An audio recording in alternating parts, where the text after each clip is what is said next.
عن ابی ایوب الانصاری قال كان رسول الله صلی اللہ علیہ وسلم اذا اتي بطعام اکل منه وبعث بفضله الي وانه بعث الي يوما بفضلة لم يأكل منها لان فيها ثوما فسألته احرام هو قال لا ولكني اكرهه من اجل ريحه قال فإني أكره ما كرهت رواہ مسلم۔ حضرت ابو ایوب انصاری رضی اللہ تعالی عنہ کہتے ہیں کہ رسول اللہ صلی اللہ علیہ وسلم کے پاس جب کھانا لایا جاتا تو آپ اس سے تناول فرمانے کے بعد میرے پاس بھیج دیتے۔ یہ کون ہے ابو ایوب انصاری؟ جی ہاں، جنہوں نے مدینہ میں آپ صلی اللہ علیہ وسلم کو اپنا گھر آفر کیا تھا۔ آپ کو معلوم ہے کہ جب آپ صلی اللہ علیہ وسلم مدینہ تشریف لائے تو ہر ایک کی خواہش یہ تھی کہ آپ ہمارے گھر پر رہیں، لیکن آپ نے فرمایا کہ جہاں یہ اونٹنی جا کر رک جائے گی وہی میری جگہ ہوگی۔ تو وہ اونٹنی حضرت ابو ایوب انصاری کے گھر پر جا کر خود رک گئی۔ یہ اللہ تعالیٰ کی طرف سے ایک فیصلہ تھا اور شاید ان کا خلوص تھا۔ بہرحال جب آپ تشریف فرما ہوئے تو حضرت ایوب نے عرض کی کہ یا رسول اللہ صلی اللہ علیہ وسلم، جب میں یہ مکان بنا رہا تھا تو اس وقت میرے دل میں یہ تمنا تھی اور خواہش تھی کہ آپ جب مدینہ آئیں تو یہاں پر تشریف رکھیں، اور اسی لیے میں نے اس کو 2 منزلہ بنایا ہے کہ اوپر والی منزل پر آپ رہیں گے اور نیچے میں رہوں گا، لیکن آپ نے نیچے والی منزل کو پسند فرمایا کہ اس سے لوگوں کو، آنے جانے والوں کو تکلیف نہ ہو۔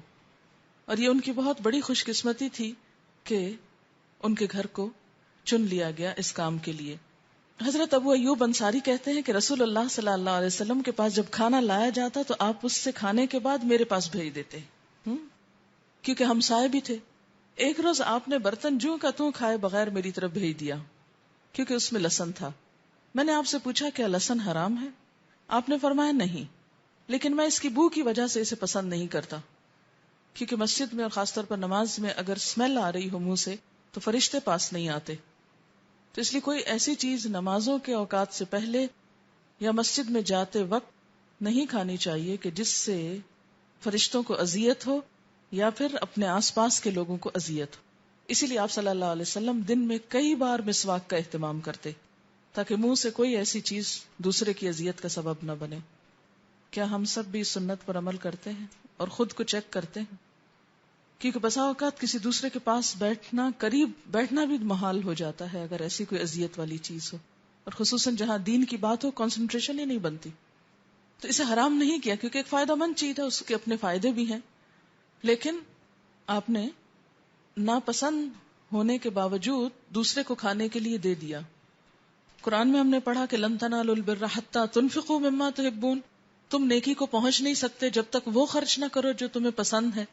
لیکن یہاں ہم دیکھتے ہیں کہ آپ صلی اللہ علیہ وسلم کو یہ کھانا پسند نہیں تھا لہسن کی وجہ سے، مگر آپ نے دوسرے کو دے دیا۔ تو کیا ان 2 چیزوں میں کنٹرڈکشن نہیں، کنٹرڈکشن نہیں، اس لیے کہ اس کا مطلب یہ ہے نمبر 1، یعنی پہلی آیت جو میں نے کوٹ کی لن تنالوا البر کا، کہ انسان کو اللہ کی محبت اور قرب پانے کے لیے اپنی پسندیدہ ترین چیز بھی اللہ کی راہ میں دینی چاہیے، یعنی ساری نہیں، سب میں سے کوئی ایک، کیونکہ ہم کو ایک سے زیادہ چیزیں پسند ہوتی ہیں، بلکہ اگر آپ اپنی سب چیزوں کو دیکھیں تو آپ کو ایک سے ایک بڑھ کر پیاری ہوگی، چاہے وہ ضرورت کی نہ بھی ہو، لیکن کسی اور کو ہاتھ نہیں لگانے دیں گے آپ۔ خیر، وہ تو ایک معنی رکھتا ہے۔ قرآن پاک ہی میں آتا ہے سورۃ البقرہ میں یسألونک ماذا ينفقون، یہ آپ سے پوچھتے ہیں کہ کیا خرچ کریں، قل العفو، کہہ دیجئے جو ضرورت سے زائد ہو، یعنی جو تم خود استعمال نہیں کرنا چاہتے اور تمہاری ضرورت سے زائد بچا ہوا ہے اسے کیا کرو، کسی اور کو دے دو تاکہ اس کے کام آ جائے۔ بہت سی چیزیں کھانے میں، پہننے میں، استعمال میں ہماری ضرورت کی نہیں ہو سکتی، ہماری پسند کی نہیں ہو سکتی، لیکن پڑی پڑی بیکار ضائع ہوتی چلی جاتی۔ ایسے میں وہ چیز کسی دوسرے کے استعمال میں لے آنا اجر و ثواب کا باعث ہے، خواہ ہم کو پسند نہیں، اور یہ اس آیت سے ٹکراتا بھی نہیں، اس لیے کہ اس میں خرچ کرنے کا حکم ہے اور یہاں بھی خرچ کرنے کا حکم ہے۔ وہ ایک الگ حکم ہے جو اعلیٰ درجے کا ہے، اور یہ بھی ایک حکم ہے اللہ کا کہ کل العفو، جو ضرورت سے زائد ہے اسے خرچ کر دو، کیونکہ اللہ نے ہر ایک کی پسند مختلف بنائی ہے۔ ضروری نہیں کہ جو چیز ہمیں پسند نہیں وہ کسی کو بھی پسند نہ ہو، جو ہماری ضرورت نہیں وہ کسی کی بھی نہ ہو۔ نہیں، بہت وقت ایسا ہوتا ہے کہ ایک چیز آپ کی ضرورت کی نہیں لیکن دوسرے کے لیے وہ بے حد ضروری ہوتی، بہت فائدے کی ہوتی، وہ اس چیز کے لیے ترس رہا ہوتا اور آپ صرف اس لیے رکھتے چونکہ مجھے پسند نہیں اس لیے میں کسی کو دینا بھی پسند نہیں کرتا تو یہ نہیں ہونا چاہیے. آپ دے ڈالیے تاکہ کام آ جائے, کسی کے کام آئے گی, اس کی دعا ملے گی اور اللہ کے ہاں اجر ملے گا. کس حکم پر عمل کرنے کا؟ نمبر 2 حکم پر عمل کرنے کا, اور وہ کیا ہے؟ یسألونک ماذا ينفقون قل العفو. یہ بھی اللہ کا حکم ہے. جہاں لن تنالوا البر اللہ کا حکم ہے, وہاں یہ بھی حکم ہے. لیکن ہماری مشکل یہ ہوتی ہے کہ جب ہم کو ایک حکم پتہ چلتا ہے تو دوسرے سارے ہم بھول جاتے ہیں اور اس کو سامنے رکھ کر اپنی عقل کی بنا پہ فتوے دینے لگتے ہیں. اسی لیے سنت کا مطالعہ ضروری ہوتا ہے کہ وہ عمل کی راہیں اور مختلف جہتیں ہمارے سامنے کھولتی ہے, جو عام طور پر ہم اپنی کم علمی بعض اوقات اور بعض اوقات لمیٹڈ ذہن, نیرو مائنڈڈ ہونے کی وجہ سے ہم اس کو ایکسپٹ نہیں کرتے. تو یہاں پر آپ دیکھیے کہ آپ صلی اللہ علیہ وسلم کا طرز عمل سامنے آ رہا ہے.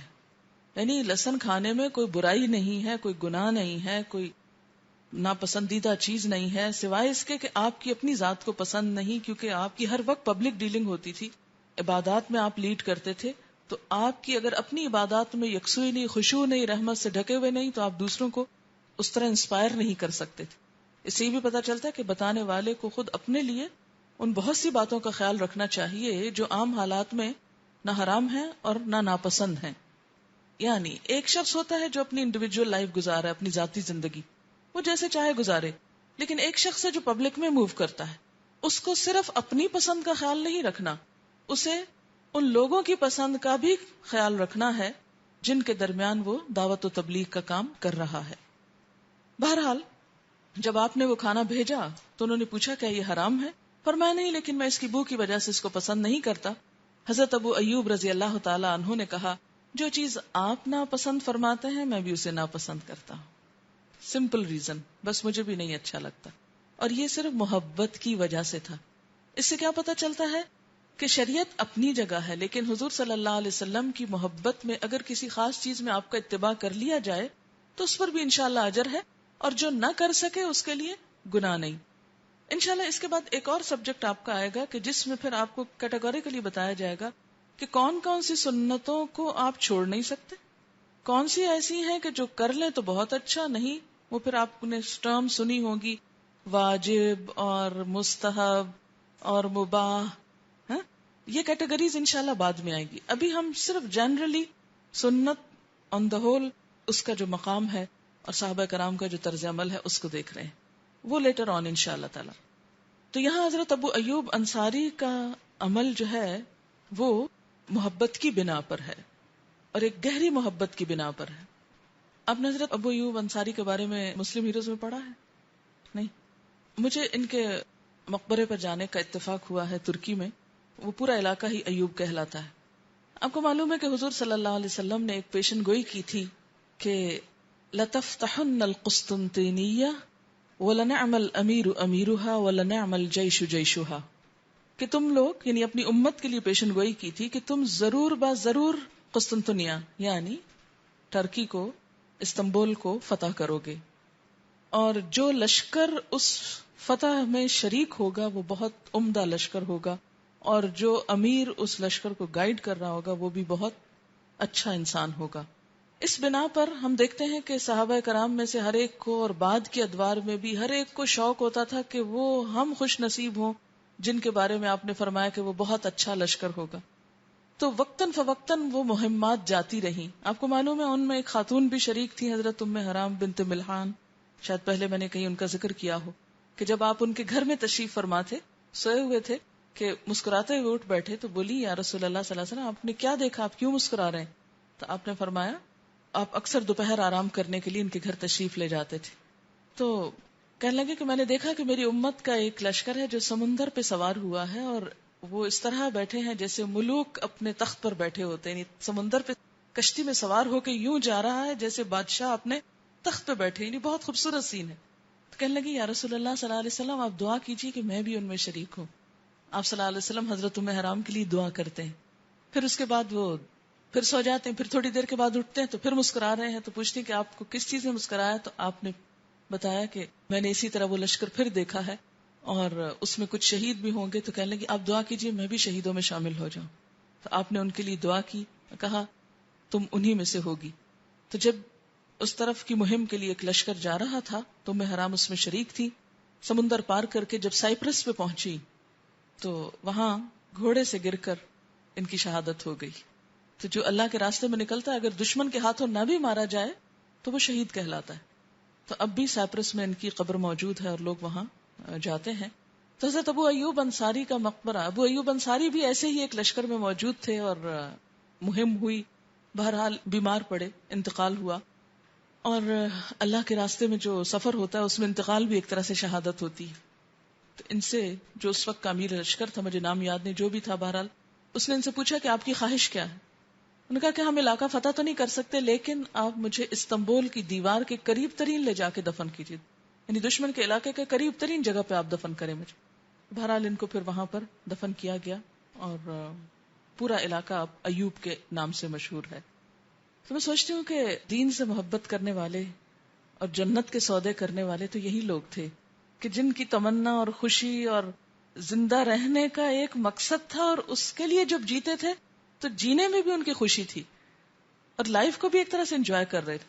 کیونکہ جو زندگی صرف دنیا کے لیے ہوتی ہے اس میں انجوائمنٹ نہیں ہوتی، وہ انجوائمنٹ ایک حد کے بعد جا کے بوریت میں بدل جاتی. لیکن جب انسان ایک مقصد کے لیے جیتا ہے نا تو ہر روز ایک نئی خوشی ہوتی، ایک نئی چیز کا انتظار ہوتا ہے، ایک نئی مہم، ایک نیا قدم، اور وہ زندگی بھی ایک انجوائبل چیز ہو جاتی. اور اس سے یہ بھی اندازہ کریں کہ خواتین کو بھی دین کی خدمت اور اس کے لیے عملی طور پہ کچھ کرنے کا کیسا جذبہ تھا، اور حضور صلی اللہ علیہ وسلم نے ان کو ڈسکریج بھی نہیں کیا. ہم جیسا کوئی یہاں ہوتا آپ کی جگہ تو کہتے کہ تم کہاں چلی، تم لوگوں کا کیا کام، تم باعث مصیبت ہوگی، گھر پر ہی رہنا. لیکن آپ نے ان کا شوق دیکھتے ہوئے روکا نہیں، اس لیے کہ مرد حضرات تو لڑا کرتے تھے اور خواتین ان کے پیچھے ساتھ ساتھ مرہم پٹی کیا کرتی تھی، کھانا بنایا کرتی تھی، زخمیوں کی دیکھ بھال کرتی، ایک طرح سے نرسنگ کیا کرتی. اگر اس کام پر مرد حضرات لگ جاتے تو فوج میں کمی ہو جاتی، لڑنے والوں میں کمی ہوتی. عورتیں اگر براہ راست فرنٹ پہ جا کے لڑ نہیں سکتی تو بیک پہ رہ کے یہ کام بہت اچھی طرح کر سکتی ہیں. بہرحال عن ابن عمر عن النبی صلی اللہ علیہ وسلم قال بنی الاسلام على خمسة على ان يوحد الله واقام الصلاة وايتاء الزكاة وصيام رمضان والحج. فقال رجل الحج وصيام رمضان قال لا صيام رمضان والحج هكذا سمعته من رسول الله صلی اللہ علیہ وسلم. رواہ مسلم. حضرت عبداللہ بن عمر رضی اللہ عنہما سے روایت ہے کہ نبی اکرم صلی اللہ علیہ وسلم نے فرمایا اسلام کی بنیاد 5 چیزوں پر ہے: اللہ کی توحید، نماز قائم کرنا، زکوٰۃ ادا کرنا، رمضان کے روزے اور حج ادا کرنا. ایک شخص نے بات دہرا کر پوچھا حج اور رمضان کے روزے؟ عبداللہ بن عمر رضی اللہ تعالی عنہما نے فرمایا نہیں، رمضان کے روزے اور حج، یعنی صرف لفظ کی ترتیب بدلی تھی. میں نے رسول اللہ صلی اللہ علیہ وسلم سے اس ترتیب سے حدیث سنی تھی، لہذا ترتیب نہ بدلو، جو میں نے سنا ہے تم کو اسی طرح یاد کرو. یعنی تعلیم دینے میں بھی وہ اس بات کی احتیاط کرتے تھے کہ آپ صلی اللہ علیہ وسلم کے الفاظ کو بدلا نہ جائے. اچھا، ابھی میں نے یہ ذکر کر دیا، مجھ پہ تو پہلے ہی فتویٰ ہے کہ عورتوں کو بگاڑ رہی ہیں، اور خدا کے لیے جا کے ایسے قصے کہانیاں بہت کوٹ نہ کیا کیجیے، کیونکہ وہ دین کا وہ روپ دیکھا نہیں، اس لیے ان کو سمجھ نہیں آتی. ہم اپنے آس پاس کچھ اور دیکھتے ہیں، جب وہاں دیکھتے ہیں تو کچھ اور نظر آتا ہے، اور کچھ مصلحتوں کے تحت اس کو بند رکھا گیا ہے. لیکن جو حقائق ہیں اور جو اسلام کی وسعت ہے وہ سامنے آنی چاہیے، تاکہ دنیا میں بھی ہم کچھ ترقی کی منزلیں طے کریں، کچھ آگے بڑھیں، کچھ امت مسلمہ بہتری کی طرف بڑھے. کیونکہ جب ہمارا ایک بڑا حصہ جو امت کا ہے وہ بالکل بیکار بیٹھا ہے، کچھ کرنے کو تیار نہیں، گھروں میں گالی گلوچ، غیبت، چغلی، لڑائی، ساس بہو کا جھگڑا کیوں نہیں ختم ہوتا؟ اس لیے کہ کوئی تعمیری کام ہی نہیں ہے ہماری خواتین کی زندگی میں، نہ لکھنا، نہ پڑھنا، نہ پڑھانا، نہ کچھ کرنا. لیکن صحابیات میں ایسی بیکاری کہیں نظر نہیں آتی.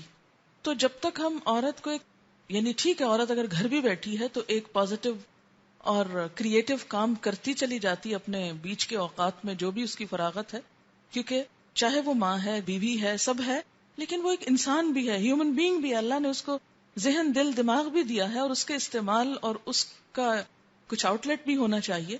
اور پازیٹیو قسم کی ایکٹیویٹیز جو ہیں وہ ہمیشہ معاشرے کی بہتری کا سبب بنتی. چلیے ایک مثال اور کوٹ کر دیتی ہوں. کیا آپ کے علم میں یہ ہے کہ حضرت نفیسہ جو تھی، حضرت علی کی پوتی، وہ امام شافعی کی استاد تھی؟ امام شافعی کا نام تو بہت سنا آپ نے، لیکن یہ بات کبھی نہیں سنی ہوگی، اور اگر آپ کسی کو جا کے بتائیں بھی تو وہ ماننے کو تیار نہیں ہوگا، کیونکہ ہم اس بات کا تصور نہیں کر سکتے.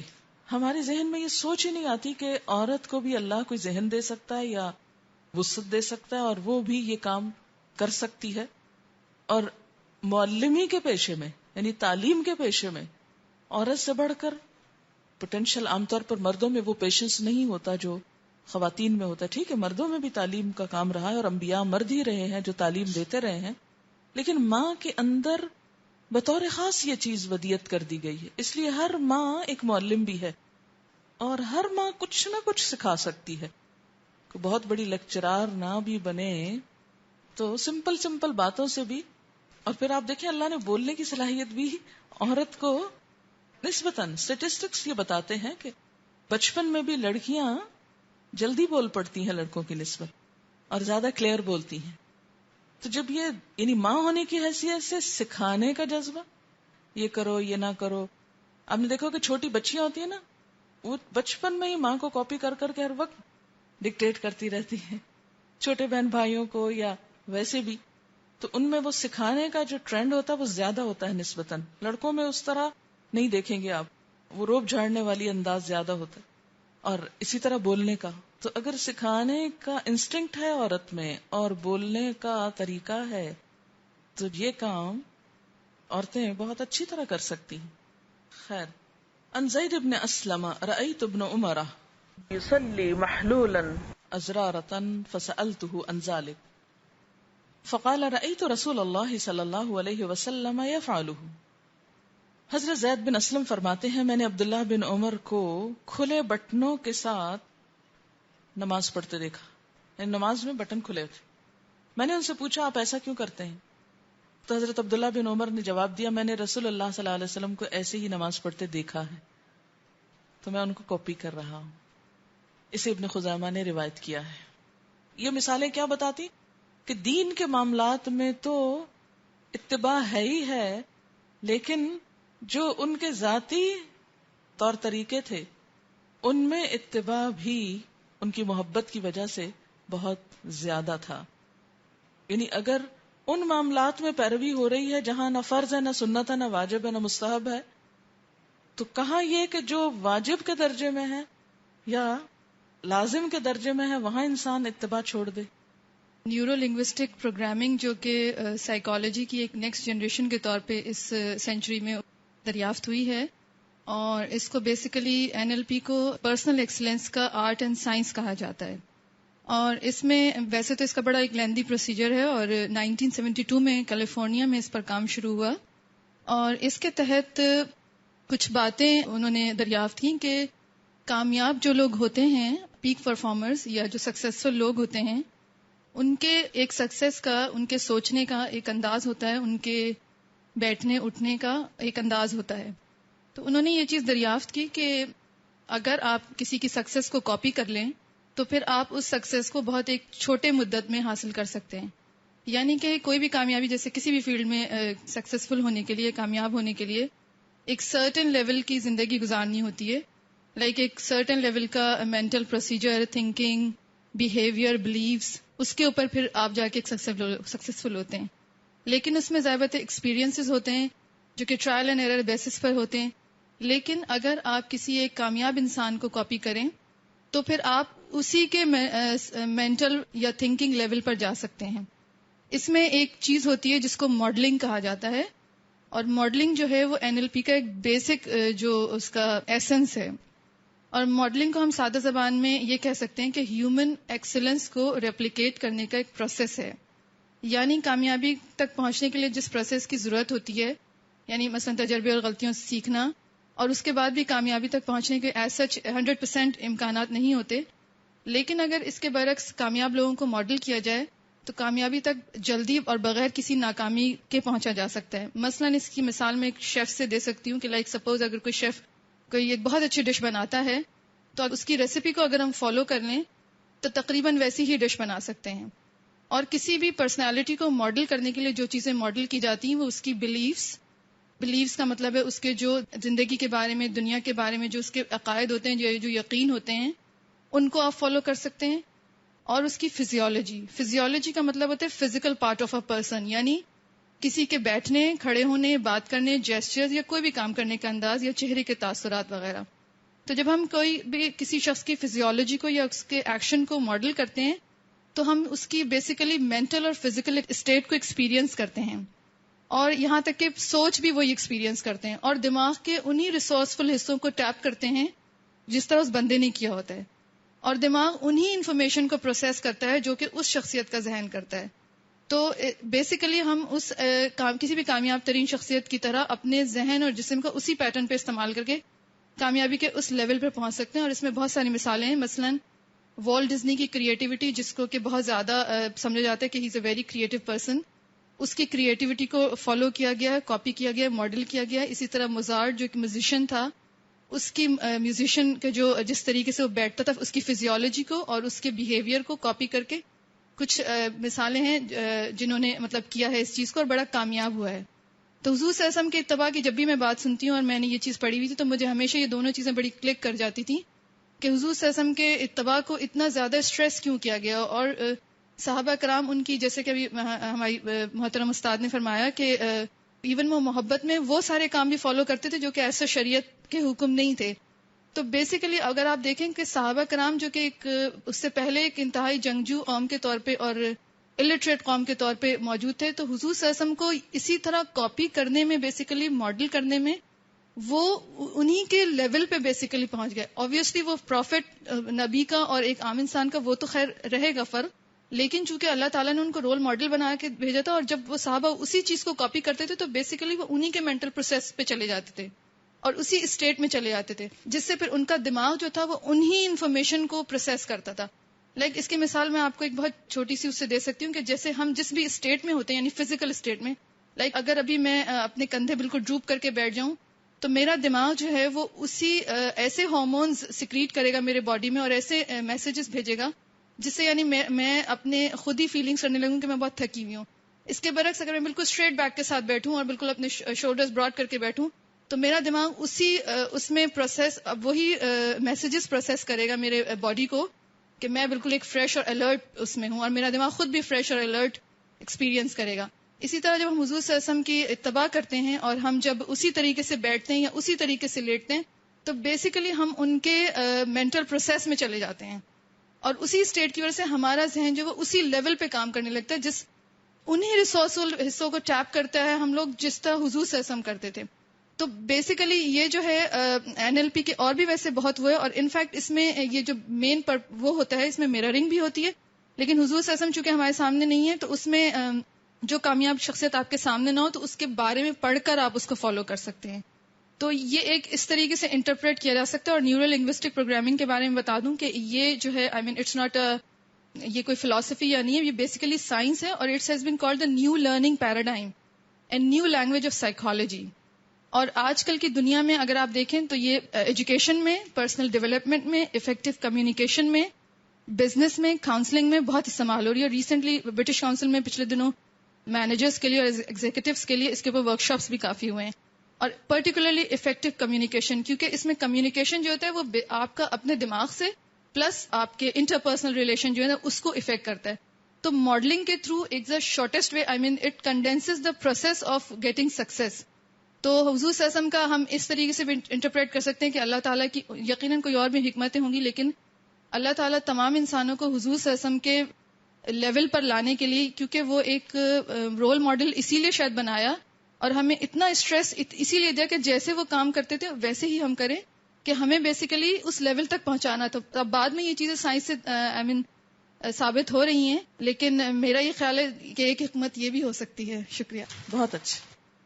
لیکن اگر ہم اپنی گزشتہ زندگیوں کو دیکھیں تو ایمانداری سے بتائیں کہ ہم نے سیرت پہ کتنا پڑھا ہے، کیا جانتے ہیں ہم اس پسندیدہ ترین ہستی کو جو اللہ کی پسندیدہ ترین ہے.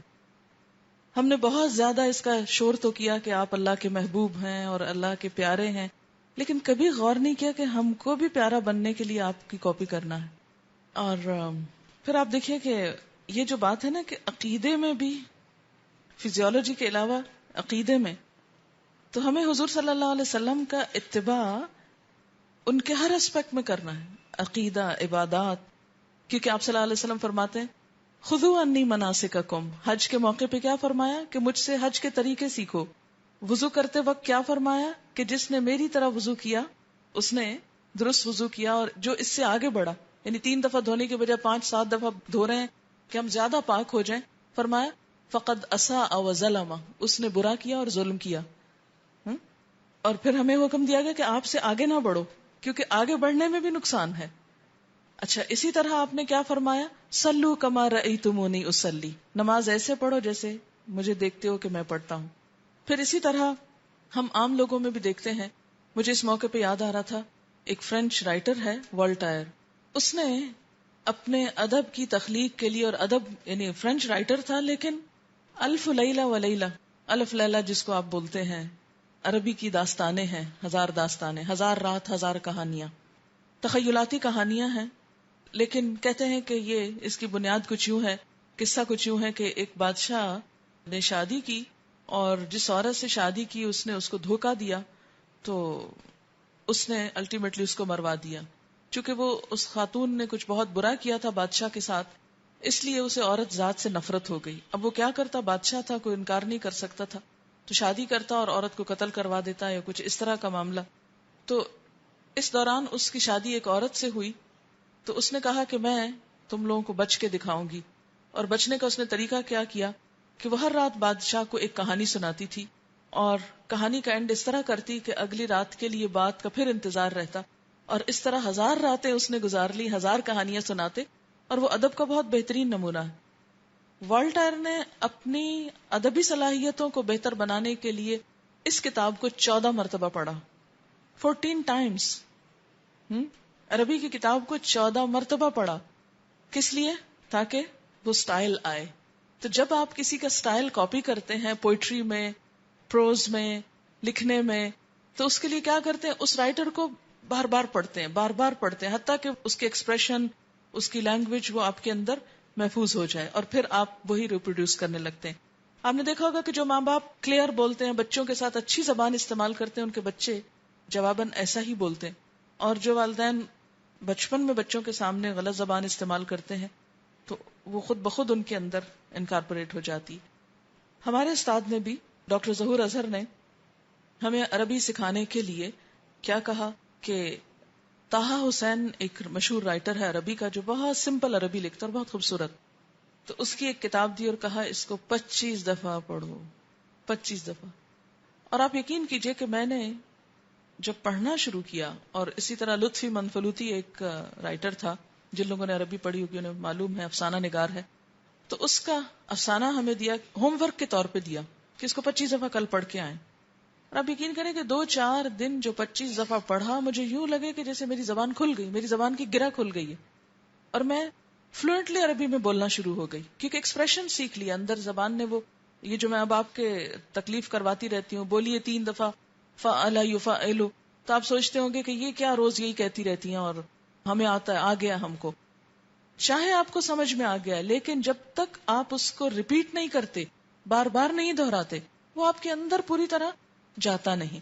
تو اسی طرح اگر آپ بولنے میں جیسے تجوید کر رہے ہیں یا مخارج، تو مخارج کس طرح آپ کے درست ہوتے ہیں جب آپ استاد کو بار بار کاپی کریں. کیلی گرافی میں بار بار ریپیٹ کیوں کرایا گیا، کیوں دکھایا گیا، یہاں سے اٹھائیں، یہاں جائیں، یوں قلم لے کے جائیں، اوپر کو جائیں، نیچے کو آئیں، جوڑیں، لکیر پر رہیں. یہ سب صرف اس لیے کہ ٹیلنٹ آپ کے اندر ہوتا ہے، لیکن جب آپ کسی کو کرتے ہوئے دیکھتے ہیں تو فوراً آسانی ہو جاتی. انسان کے اندر بیسیکلی وہ بندروں والی صفت ہے، نقل کرنا. نقال تو پیدا ہی کیا گیا ہے، لیکن اچھی چیزوں میں نقالی ہو تو انسان، یعنی یہ نقالی کہیں نہ کہیں ضرور آئے گی، کیونکہ یہ ہمارے انسٹنکٹ میں ہے نا، اندر ہے. اس نے کام تو کرنا ہے، لیکن اگر اچھے انسان کو سامنے رکھ لیں گے، اپنے بچوں کو خاص طور پر شروع سے ہی اگر سنت پر عمل سکھائیں گے اور حضور صلی اللہ علیہ وسلم کو ان کے لیے ایک محبوب ہستی بنا دیں گے، تو آپ دیکھیں گے بہت سی چیزیں خود بخود آسان ہو جائیں گی. شاید آپ کے علم میں ہو کہ آپ صلی اللہ علیہ وسلم کے کھانا کھانے کا طریقہ جو تھا، اس میں جو بیٹھنے کا انداز تھا، وہ انداز سائنٹیفکلی اپروو ہوا ہے کہ اگر کوئی شخص اس طریقے پر بیٹھ کر کھائے تو نہ بیمار ہوتا ہے اور نہ ہی اس کا وزن بڑھتا ہے. لیکن ہمیں بچپن میں ایسی کوئی چیزیں بتائی ہی نہیں گئی، اور عادت ہی نہیں ہوئی. اب بڑے ہو کر ان عادتوں کو اختیار کرنا اور اس طریقے پر بیٹھنا اب ایک عذاب ہو گیا. لیکن اگر بچپن سے ہی وہ سٹائل اختیار کر لیا جاتا تو ہم اس نوبت کو نہ پہنچتے. اسی طرح آپ کو معلوم ہے کہ ٹوائلٹ میں بیٹھنے کا طریقہ حضور صلی اللہ علیہ وسلم نے سکھایا ہے. ایک خاص پوزیشن پہ بیٹھنا سکھایا آپ نے. اور یہود نے ایک دفعہ مذاق بھی اڑایا کہ تمہارا نبی تم کو استنجا کرنے کا طریقہ اور ٹوائلٹ میں بیٹھنے کا طریقہ بھی سکھاتا ہے. تو انہوں نے صحابی نے کوئی شرمندگی نہیں ظاہر کی اور کچھ نے کہا کہ ہاں ہمیں اس بات پر فخر ہے کہ اس نے ہمیں ہر بات سکھائی ہے, ہر ادب سکھایا ہے. اور یہ بات بھی ثابت ہوئی کہ اس خاص طریقے پر بیٹھنے سے انسان کی ساری امپیورٹیز جو ہیں وہ ختم ہو جاتی ہیں اور انسان کے لیے صحت مندانہ طریقہ ہے. لیکن عموماً یا تو ہم شرم و حیا کے بہت زیادہ بوجھ میں ان باتوں کو بالکل ہی ایک طرف بند رکھتے ہیں, یا پھر یہ کہ چونکہ آپ صلی اللہ علیہ وسلم کی ذات سے وہ محبت پیدا نہیں ہوئی اور خصوصاً اس بارے میں سٹریس نہیں کیا گیا کہ آپ کو فالو بھی کرنا ہے, آپ پر ایمان لانا ہے, ماننا ہے بہت بڑے انسان تھے, بہت عزت کرنی ہے, ان کی نام لیتے ہوئے ہاتھ چوم لیں یا میرے خیال آنکھوں کو بھی ہاتھ ساتھ لگا لیں تو سارا کام ہو جائے گا. تو جو نہیں کرنے کو کہا گیا وہ تو ہم شوق سے کر رہے ہیں اور جو کرنے کو کہا گیا وہ ہم کو خبر ہی نہیں. بہرحال تھوڑی بہت کوشش کریں گے کہ انشاءاللہ تعالی چند باتیں ہم بھی کچھ سیکھ سکھا جائیں. اس بات میں کسی کو شک ہی نہیں کہ آپ کامیاب ترین انسان تھے. یہ دوست بھی مانتا ہے, دشمن بھی مانتا ہے, مانتا ہے نا. کوئی اس کا انکار کر سکتا ہے کہ آپ کامیاب ترین نہیں تھے؟ آپ تھے, کامیاب ترین تھے. The Hundreds کی وہ جو مائیکل ایچ ہارٹ کی کتاب ہے اس میں بھی یہی بتایا گیا اور ہمیں اس کی سند کی ضرورت نہیں, آپ تھے. اور اس دن جو بیانڈ مائنڈ کی بات کی گئی کہ آپ نے سب سے زیادہ مائنڈ استعمال کیا, تو اس میں تو کوئی ڈھکی چھپی بات ہی نہیں کہ آپ کامیاب ترین تھے. تو اگر ہمارا دل ویسے نہیں بھی کرتا آخرت کی وجہ سے کہ آپ کو کاپی کریں, یہ میں نیگیٹو سینس میں اس لیے بات کر رہی ہوں کہ ذرا سا آپ ہوش میں آ جائیں کہ اگر ہمارا آخرت کمانے کے لیے دل نہیں بھی کرتا تو دنیا کے لیے ہی, دنیا کے بھلے کے لیے اور دنیا کی کامیابی کے لیے ہی, کامیاب ترین انسان ہونے کے لیے ہی آپ کو فالو کر لیں. اس سے تو انکار نہیں نا, اس لیے کہ دنیا کی کامیابی تو ہم میں سے ہر ایک چاہتا ہے. آخرت تو بھولی ہوئی ہے لیکن یہاں تو ہم چاہتے ہی ہیں. یعنی آپ کو کاپی کرنے میں آخرت کا فائدہ تو ہے ہی ہے لیکن دنیا کا بھی نقصان نہیں.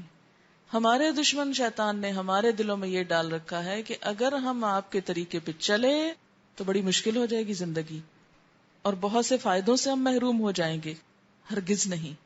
آپ کامیاب ترین تھے, تاریخ ساز تھے, آپ نے دنیا میں نام پیدا کیا, لہذا آپ کو کاپی کرنا کسی اعتبار سے بھی نقصان دہ نہیں. ان مجاہد قال كنا مع ابن عمر في سفر فمر بمكان فحاد عنه فسئل لما فعلت فقال رأيت رسول الله صلى الله عليه وسلم فعل هذا ففعلت. حضرت مجاہد رحمہ اللہ کہتے ہیں ہم عبداللہ بن عمر کے ساتھ ایک سفر میں جا رہے تھے, ایک جگہ سے گزرے تو حضرت عبداللہ بن عمر راستے سے دور ہٹ گئے. ان سے پوچھا گیا آپ نے ایسا کیوں کیا؟ عبداللہ بن عمر رضی اللہ تعالی عنہ نے جواب میں کہا میں نے رسول اللہ صلی اللہ علیہ وسلم کو ایسے ہی کرتے دیکھا ہے اس لیے میں نے ایسا کیا. یعنی چلتے چلتے راستہ تھوڑا دور کا لے کے آگے گئے, موڑ کاٹ کے. عقل کے اعتبار سے تو یہ حماقت لگتی ہے نا کہ آپ چل رہے ہیں چلتے چلتے سائڈ سے ہو کے جا رہے ہیں, لیکن ان کی محبت کہ آپ کے ساتھ میں سفر پہ تھا, آپ نے ایسا ہی کیا تھا, لہٰذا میں اس راہ پہ گزرا ہوں تو میرا دل چاہتا ہے میں پھر وہی کروں. حالانکہ اس میں تکلیف تھی لیکن کوئی بھی تکلیف محبت کے لیے یا محبت کے ساتھ بہت آسانی سے گوارا ہو جاتی. ان انس بن سیرین قال كنت مع ابن عمر بعرفات فلما كان حين راح رحت معه حتى اتى الامام فصلى معه الاولى والعصر ثم وقف معه وانا واصحاب لي حتى افاض الامام فافضنا معه حتى انتهينا الى المضيق دون المأزمين فأناخ وأنخنا ونحن نحسب أنه يريد أن يصلي فقال غلامه الذي يمسك راحلته إنه ليس يريد الصلاة ولكنه ذكر أن النبي صلى الله عليه وسلم لما انتهى إلى هذا المكان قضى حاجته فهو يحب ان يقضي حاجته رواه احمد. حضرت انس بن سیرین کہتے ہیں کہ میں حضرت عبداللہ بن عمر کے ساتھ عرفات میں تھا. جب وہ کہیں جاتے تو میں ان کے ساتھ جاتا. یہ انس بن سیرین جو ہے یہ تابعی ہیں. تابعی وہ ہوتے ہیں جنہوں نے صحابی کو دیکھا ہو، اور صحابی وہ ہوتے ہیں جنہوں نے حضور صلی اللہ علیہ وسلم کی صحبت میں وقت گزارا ہو یا ان کو دیکھا ہو. تو تابعین کیوں صحابہ کو فالو کرتے تھے، ذرا ہم دیکھیں یہ کیا کرتے ہیں. کیونکہ وہ کسی اور کو فالو کرتے تھے. کہتے وہ جہاں جاتے میں ساتھ جاتا. یہاں تک کہ ہم امام کے پاس پہنچے اور اس کے ساتھ نماز ظہر اور عصر جمع کر کے ادا کی. پھر عبداللہ بن عمر نے وقوف فرمایا. وقوف کا معنی تھا کھڑے ہونا. تو میں اور میرے ساتھیوں نے بھی ان کے ساتھ وقوف کیا، یہاں تک کہ امام عرفات سے واپس لوٹے تو ہم بھی ان کے ساتھ واپس لوٹے، یہاں تک کہ اسی تنگ راستے پہ پہنچے جو زمین یعنی جگہ کا نام ہے اس سے پہلے. وہاں پہنچ کر عبداللہ بن عمر نے اپنی سواری بٹھا دی اور ہم نے بھی اپنی سواریاں بٹھا دی. ہمارا خیال تھا کہ اب عبداللہ بن عمر نماز پڑھیں گے، لیکن جو ملازم ان کی سواری پہ متعین تھا اس نے بتایا کہ حضرت عبداللہ بن عمر نماز نہیں پڑھنا چاہتے، بلکہ نبی صلی اللہ علیہ وسلم یہاں پہنچ کر حاجات ضروریہ سے فارغ ہوئے تھے. چنانچہ عبداللہ بن عمر رضی اللہ تعالی عنہما بھی اسی جگہ حاجت ضروریہ سے فارغ ہونا پسند کرتے. اور غلام کو پتا تھا کہ ان کی عادت کیا ہے، یہ ہر چیز میں انہی کو فالو کریں گے، لہٰذا دیکھتے جاؤ. عن انس بن سیرین قال استقبلنا انس بن مالک حين قدم من الشام فلقيناه بعين التمر فرأيته يصلي على حمار ووجهه من ذا الجانب يعني عن يسار القبلة فقلت رأيتك تصلي لغير القبلة فقال لولا أني رأيت رسول الله صلى الله عليه وسلم فعله لم أفعله متفق عليه. حضرت انس بن سیرین رحمہ اللہ فرماتے ہیں کہ حضرت انس بن مالک، یہ کون تھے؟ انس بن مالک کس کے بیٹے تھے؟ یہ لکھا ہوا نا مالک کے تھے. مالک کے بیٹے تھے، ام سلیم کے بیٹے تھے. اچھا، 10 سال کی عمر میں ام سلیم حضرت انس کو حضور کے پاس چھوڑ آئی. کہنے لگی یا رسول اللہ صلی اللہ علیہ وسلم، میرا یہ بیٹا آپ کی خدمت میں رہے گا اور یہ لکھنا جانتا ہے، لکھنا سکھا کے لے آئی. اب یہ آپ کے پاس ہے. اور تقریباً 10 سال انہوں نے حضور صلی اللہ علیہ وسلم کی صحبت میں دن رات گزارے. تو چونکہ یہ بھی سنت کا بہت علم جانتے تھے آپ کی صحبت کی وجہ سے، کہتے ہیں کہ شام سے تشریف لائے تو عین تمر کے مقام پر ہم نے ان کا استقبال کیا. میں نے انہیں گدھے پر نماز پڑھتے دیکھا اور گدھے کا رخ قبلے کی بجائے قبلے کے دائیں طرف تھا. میں نے حضرت انس سے پوچھا کہ آپ نے قبلے کی طرف رخ کیے بغیر نماز کیوں پڑھی؟ انہوں نے فرمایا اگر میں رسول اللہ صلی اللہ علیہ وسلم کو اس طرح نماز پڑھتے نہ دیکھتا تو کبھی ایسے نماز نہ پڑھتا.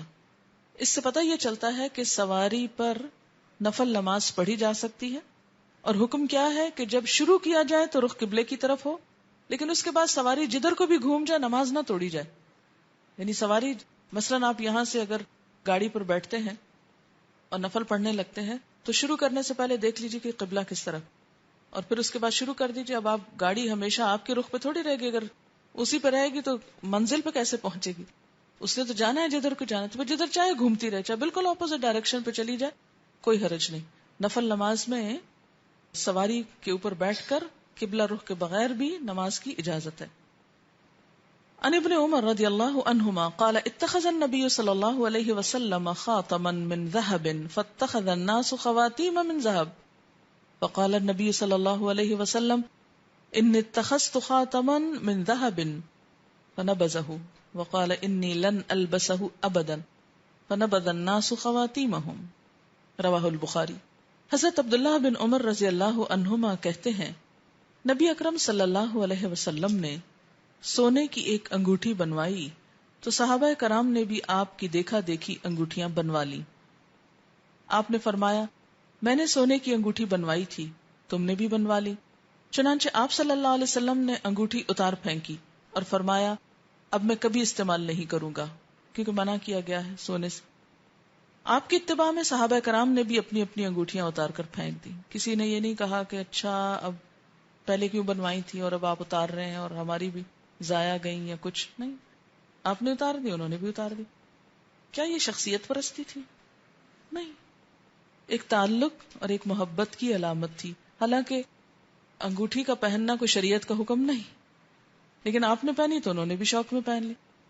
اور جب اللہ تعالیٰ کی طرف سے، اور ہو سکتا ہے اس وقت پہنی ہو کہ جب یہ حکم نہ آیا کہ مردوں کے لیے سونا حرام ہے، اور جب اللہ تعالیٰ کا حکم آیا اور آپ نے اتار دی تو سب نے اتار دی.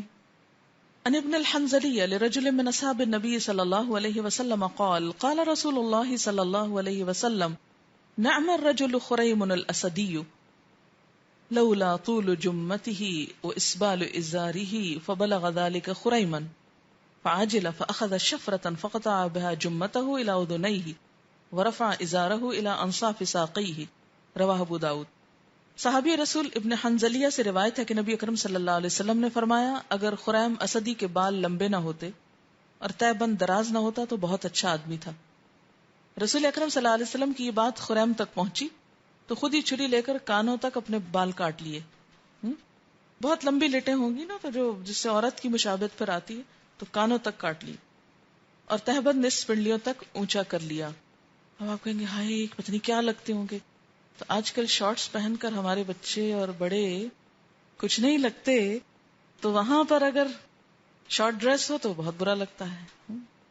سوچ کی بات ہے نا۔ وعن عبد الله بن عباس ان رسول الله صلى الله عليه وسلم رأى خاتما من ذهب في يد رجل فنزعه فطرحه وقال يعمد احدكم الى جمرة من نار فيجعلها في يده فقيل للرجل بعدما ذهب رسول الله صلى الله عليه وسلم خذ خاتمك انتفع به قال لا والله لا آخذه ابدا وقد طرحه رسول الله صلى الله عليه وسلم رواہ مسلم۔ حضرت عبداللہ بن عباس رضی اللہ عنہما سے روایت ہے کہ نبی اکرم صلی اللہ علیہ وسلم نے ایک آدمی کے ہاتھ میں سونے کی انگوٹھی دیکھی تو اسے اتار کر پھینک دیا۔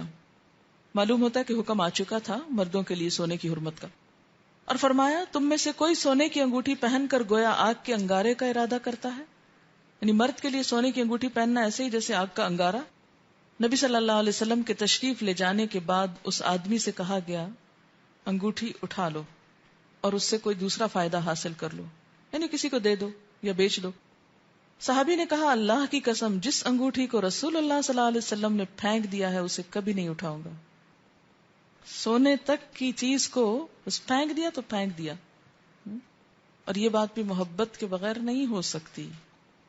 ہم جیسا کو ہو تو غصہ کرے کہ اچھا آپ مجھے ویسے ہی منع کر دیتے، لیکن اس سے صحابہ کرام کی ڈیڈیکیشن اور وہ جو ایک خاص تعلق تھا کہ آپ اتار کے پھینکیں یا پہنائیں یا کچھ کریں، اس سب کو ایک اچھے معنی میں اور اپنے فائدے میں لیتے تھے، اس لیے اس کو مائنڈ نہیں کرتے تھے، نہ نرمی کو اور نہ سختی کو، دونوں کو ایک طرح سے برابر ہی لیا۔